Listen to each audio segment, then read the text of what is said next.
1991, Joe Bryant brought his family back from Italy to live in Philadelphia, where he'd once played with the Sixers. His son Kobe had spent the last 7 years of his life as an outsider in a foreign land. Now he found himself a stranger in his hometown. Most of the time I didn't understand what people were talking about because they used to speak slang all the time. Like we'd go home and I say, what does it mean when somebody says, yo, why you sweating me? What the hell is he talking about? What does he mean by that? But when it came to Kobe's basketball talent, nothing was lost in the translation. Basketball is universal. No matter what you spoke, if you can go out there and play, it just didn't matter. You know what I mean? You was going to fit in no matter what. There was a big buzz in the town about a 13-year-old who was playing at our middle school. And after 5 minutes, I turned to my assistant coaches and said, this kid's a pro. Philadelphia is a big basketball city. There were a bunch of guys my age who already had an established reputation of being the top players. So I had to come in and prove myself to them. Given Kobe's game, he had no trouble proving himself. But making friends was another story. He was popular from afar and likable, but he's very guarded. He's very careful with who he lets in. He played ball. The ball was his best friend.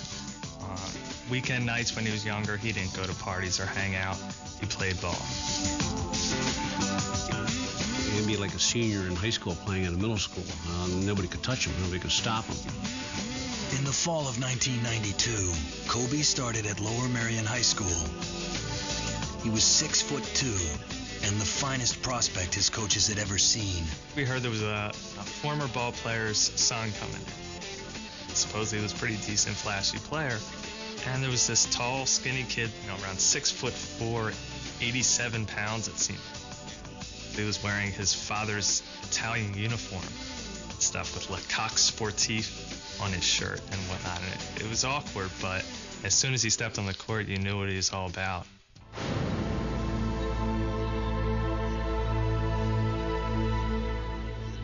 One thing that made it almost easy to coach Kobe, and I think maybe instantaneously gain the respect of his teammates, was his work ethic. He would practice more than anybody else that I ever saw at high school. I come into the facility early in the morning, 5:45 or so, and I'd hear the thumping of the basketball. I went upstairs and there was Kobe doing drills.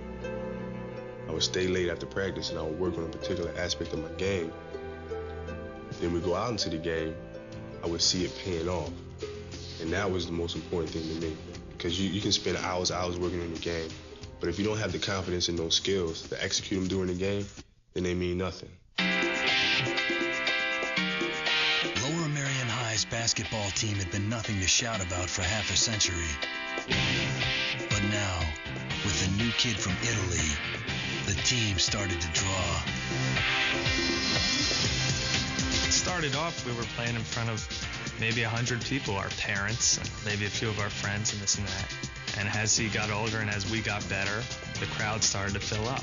We went from having 200 or 300 people at a boys basketball game to having 1,500, and it became fever pitch. We won 20 games when he was a sophomore.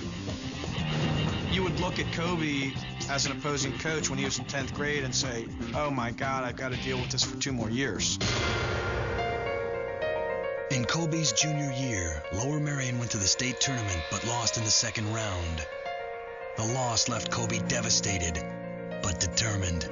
One thing I'll never forget Kobe saying was, I'm not allowing this to happen again. So it was almost comical to hear him say this.